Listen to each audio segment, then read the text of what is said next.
Sinasabi ng system na ang +8 Holy Light Gloves na activate na ang effect. Ang target ay inaatake ng 5 beses, +9 failure ang epekto ay na-activate na. Ang target ay inatake ng 5 beses, ang kasanayang na cutting ay ginamit. Inatake na ang mahinang punto, dagdag na pinsala ang naasikaso. Sunod-sunod ang pop-up ng system at sinasabi na natama na ng magic missile ang target. Dahil sa epekto ng title na 1 at a time, may nadagdag na 30% critical damage. Nakagawa ka ng 23,230,470 pinsala sa target, nakapagtatag ka ng bagong record tungkol sa isang beses na pinsala. Ang epekto ng 1 at a time ay nadagdagan, ang critical na pinsala ay nadagdagan ng 10%. Ikaw ay nagtatatag ng isang kapansin-pansing pagkamit ng pinsala. Natanggap mo na ang basbas ng martial god na si Zeratul. Ang lakas ng pag-atake at mga numero ng pagtagos ng depensa ay tumaas ng husto. Ang basbas ng Dominio God na nasa loob ng Pavraenium ay nakasalansan na ng basbas sa martial god na si Zeratul. Nakuha mo ang hidden passive skill na God's Command. God's Command, rating, SSS. Ito ay isa sa pinakamalakas na mga passive skill na nauugnay sa labanan. Kapag gumagamit ng attacking passive skill, mayroon kang 50% na posibilidad na ma-reset ang cooldown time. Kung muli mong gagamitin ang kasanayan sa pag-reset sa loob ng 3 segundo, hindi ito makakakonsumo ng anumang resources. Napapamura at sa isip-isip ni Greed na hindi niya mabasa ang mga description. Natalo niya siya ng isang panig, ngunit mayroon pa siyang 70% na natitirang kalusugan. Sa pamamagitan ng paggamit ng alarm magic, nataman niya siya ng 12 dosenang magic missiles. Anong uri ng katawa-tawang kalusugan ito? Tumalon na ang boss hamster, at handa na ulit itong umatake. Dapat na-realize niya yung stat na na-absorb ni Noe ay stamina. Isa siyang perpektong tangkang monster, sinasabi ng boss hamster na tao.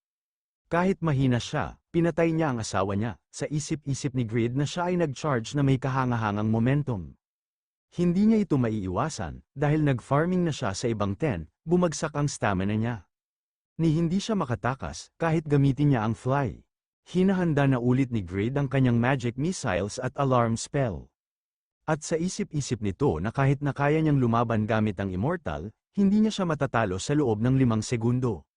Napapatanong ito kung ano ang gagawin niya, at sinasabi nito na gumising siya Xin Yang Wo. Hoy, kung mamamatay man lang siya, dapat makuha man lang niya ang buntot ng hamster na yan. Sinasabi ng system na na-activate na ang epekto ng legendary blacksmith's patience. Sa loob ng 1 oras, tataas ng husto ang iyong stamina, concentration, at defense. Nang laki ang mata ni Greed at hindi ito makapaniwala. Sumisigaw at sinasabi ni Greed na ang activation chance nito ay abysmal, na hindi man lang nag-activate ng 10 beses. Nag-a-activate lang ito kapag pagod na pagod siya para gumawa ng equipment, kaya bakit ngayon pa ito na-activate?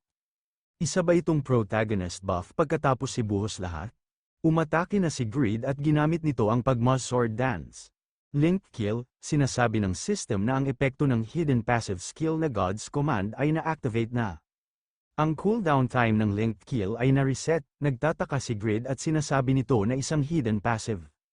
At napapatanong ito kung ito ba yung nag-pop up kanina? Pero ano bang meron sa epektong ito? Isang cooldown reset. Pero anyway, salamat dito, atake tayo ulit. Umatake ulit si Greed at ginamit nito ang Linked Kill. Napapasigaw ang boss hamster sa mga natatanggap niyang pinsala. Sinasabi ni Greed na bagamat hindi nito binabalewala ang depensa ng kalaban, ito ay Linked Kill. Ito ay nagbibigay ng toneladang pinsala. Kung ito ay isang kalaban na mayroon lamang 1 toneladang kalusugan, dapat itong humarap ng mas maraming pinsala kaysa sa Pinnacle Kill. Kung nataman siya ng 2 beses na magkakasunod, walang paraan na hindi siya magugulat. Sinasabi ng boss hamster na hindi niya akalain na ang isang bug ay magiging malakas. Ang bug at ang mga buzz ng hammer, galit na ang boss hamster. May lumalabas na sa kanyang ulo ng parang usok, at sinasabi nito na masyado nang nakakainis. Sa isip-isip ni Greed na tinalikuran niya ang mga godhan. At sa rate na ito, magdurusa siya ng malaking pagkawala ng kakayahan sa pakikipaglaban. Hindi, bukod dyan, delikado ang rampage na ito, sinasabi ng system na ang duration time ng Black Transformation ay natapos na. Sa isip-isip ni Grid na ang agwat sa pagitan ng mga level ay masyadong malawak. Isa itong attack power na ginagawang walang kabuluhan ang depensa. Kung tapos na ang time ng Black Transformation, binato ng Boss Hamster ang kanyang staff, at sa pagkakataong ito, ay tinamaan na si Grid, at napapasigaw ito, at napapasuka ito ng dugo. Sinasabi ng system na hindi madaling namamatay ang mga nagiging legends, habang ang iyong kalusugan ay umabot sa mga critical na level, lahat ng pag-atake ay lalabanan sa loob ng 5 segundo. Sa isip-isip ni Grid na hindi niya magagamit ang lakas ni Bram sa ngayon. Hindi siya ang kalaban na kaya niyang talunin sa pamamagitan ng paunti-unting pinsala. Kailangan niyang ibuhos ang lahat sa isang atake. Ang Mjolnir ay isang hammer. Ang mga God Hand ay ang mga kamay ng blacksmith. Pagkatapos nilang itaboy, hindi niya na sila nabawi. Sa palagay niya hindi niya na kailangang mag-alala tungkol sa bilis ng pagkumpleto. Napalingon si Grid sa mga God Hands, at may ginagawa ang mga ito sa likod. Sinasabi ng system na ang +9 failure at ang +9 na si Iarot. Ang fusion ay nagtagumpay, sa isip-isip ni Grid na may 5 segundo siya. Tingnan nila kung ang kalusugan niya o ang attack power niya ang mananalo sa huli. Inutusan ni Grid ang kanyang mga God Hand na ibato ang mga Mjolnir Hammer. Sinasabi ng system na ang Mjolnir ay tataas ang bilis nito kapag binato. Tinamaan ang Boss Hamster ng mga hammer, at naghahanda na si Grid ng kanyang atake. Hinahanda na nito ang kanyang mga atake na Blacksmith's Rage, Pugmaw's Sword Dance, Item Transformation, Life-Hail Spear, at ang Magic Missile at ang Alarm Spell, at sa isip-isip nito na ang lahat ng ito, para sa isang malaking pag-atake. Ang Sword Energy ng Linked Kill Wave, 20 Magic Missile, at 4 na Life-Hail Spears. Umatake na si Grid at kasabay nito ang mga hinanda niyang pag-atake. Sumisigaw at sinasabi nito na tatapusin niya na ito. Nang laki ang mga mata ng Boss Hamster, at nakaramdam na ito ng takot at pinagpawisan na ito, at sa isip-isip nito na dahil sa mga hammer, hindi niya mag-alaw ang kanyang katawan. Buong-buo sinalo ng Boss Hamster ang mga pag-atake ni Grid, at maririnig ang kanyang sigaw sa buong kampo. Makikita na hindi pa ito patay. Hinahabol na ni Grid ang kanyang paghinga, at sinasabi nito na hindi niya akalain na makakasurvive pa siya, sa lahat ng kanyang pag-atake. Sinasabi ng system na ang duration ng Immortal ay natapos na. Sa isip-isip ni Grid na kailangan niya pa ng isang malaking pag-atake. Masama ito, sinasabi ng system na ang epekto ng hidden passive skill na God's Command ay na-activate. Na-reset na ang cooldown time ng Linked Kill Wave, hindi naman makapaniwala dito si Grid, at hindi na ito nag-aksaya pa ng oras, para umatake. Mabilis na ito umatake at ginamit na nito ang Linked Kill. Napapasigaw na dito ang Boss Hamster, sinundan pa ni Grid ng isang atake na wave. Wala nang nagawa ang hamster kundi saluhin na lang ito. Bumagsak ito sa lupa at gumawa ito ng malakas na pagsabog. Makikita nating nahingal na dito si Grid. Natalo mo ang Big Poisonous Rat Ruler ng colony ng Queen Rat. Ikaw ang unang nag-clear sa unang yugto ng northern area ng Pangaea. Nakuha mo ang title na Pangaea New Star. Tumaas na ang level mo. Nakuha mo ang walnut from the Queen Rat's Cheek Couch, Queen Rat's Fur, 5 Blessed Weapon Enhancement Spellbook, 9 na Blessed Defensive Equipment Enhancement Spellbook. Nakuha mo ang Aiden's Frying Pan, napaupo na si Grid sa pagod, at nagbuntong hininga at sinasabi nito na halos hindi siya manalo, pero salamat sa proc na yun. Isang God's Command, wala siyang oras upang tingnan ito ng maayos, ngunit ito ay isang kamanghamanghang kasanayan. Ang blessing ni Rebecca ay nagpapataas ng health recovery speed ng plus 300%, ang blessing ni Juder ay tumaas ang depensa ng plus 15%. At ang blessing ng Domino ay nagpapataas ng kanyang attack power ng plus 15%. Hindi niya akalain na makakatulong ang Dominion attack power na natanggap niya sa expedition kay Dravigo. Kung ang blessing ng Domino ang susi ng God's Blessing, isa sa top 3 offensive passive, ibig sabihin, makakakuha siya ng passive skill na may kaugnayan sa depensa ni Juder at sa health recovery speed ni Rebecca. Kung ang kondisyon para matanggap ang blessing ni Zeratul ay masira ang damage achievement na may blessing ng Domino. Ito ay katawa-tawa, halos imposibleng makuha ang mga nauugnay kina Juder at Rebecca. Kung iisipin niya kung gaano siya nagpupumiglas sa mga bagay-bagay, baka may nakakuha na.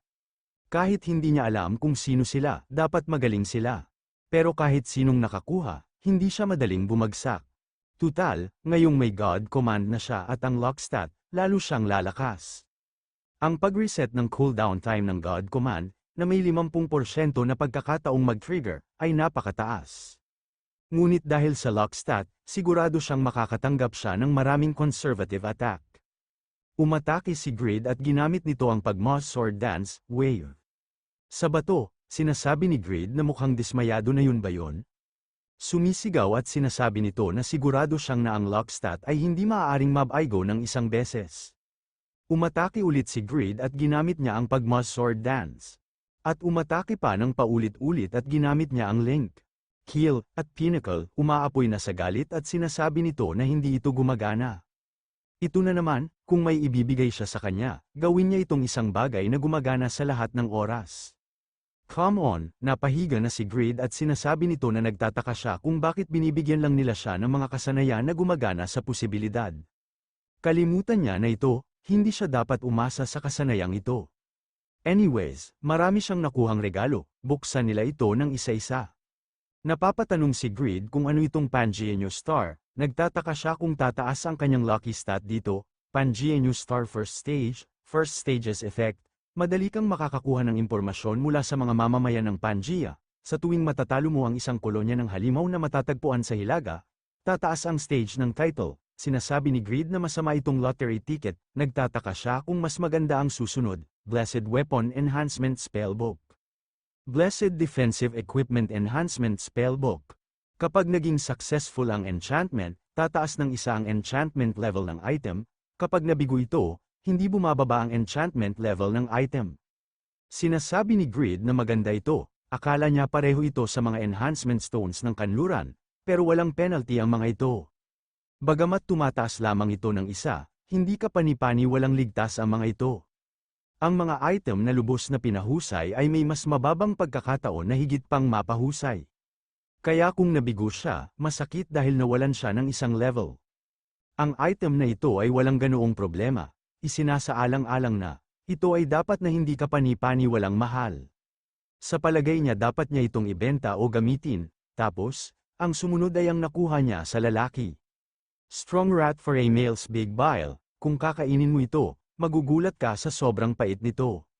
Gayunpaman, kung nagawa mong ganap na ubusin ito, ang iyong resistensya sa lason at paglaban sa pagkalito ay permanenteng tataas ng 0.5%. Strong Rat for a Male's Heart Imbued with Courage, isang pusong puno ng tapang ng isang lalaking daga na itinuturing na malakas sa kabila ng kanyang kasarian. Kung kakainin mo ito, permanenteng tataas ng 5 ang stat ng iyong strength. Namumula at kinikilig ito at napatakpan ng kanyang bibig at sinasabi nito na ang puso na ito ay isang mini elixir. Isang bagay na hindi niya makuha kahit sa Vampire City. Dapat kainin niya ito at ibigay ang apdo sa iba, maganda ito. Queen Rat, ano ang reward niya? Walnut from the Queen Rat's cheek pouch. Isa itong walnut na inipon ng reyna para kainin bilang merienda.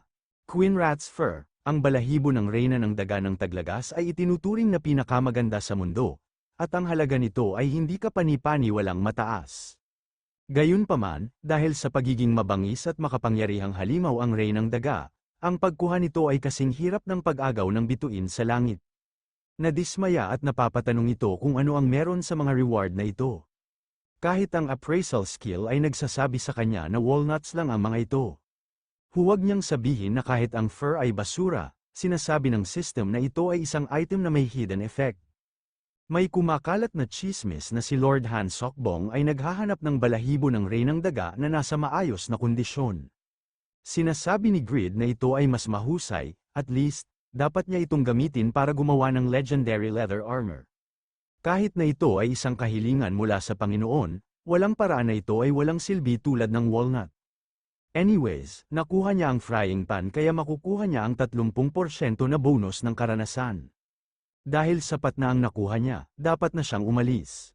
Aiden's frying pan, nagulat si Grid at napapatanong ito kung ano itong frying pan na ito, posible ba ang ganito? Biglang napatakbo si Grid at sa isip-isip nito na tinanggap niya ang quest na ito dahil maganda ang reward at para mag-level up habang naghahunting, akala niya ito ang hiling ng isang masamang kusinero, ngunit ang mahalaga ay hindi ang bonus ng karanasan. Kailangan niyang dagdagan nito, ang level ng favorability niya sa chef na ito.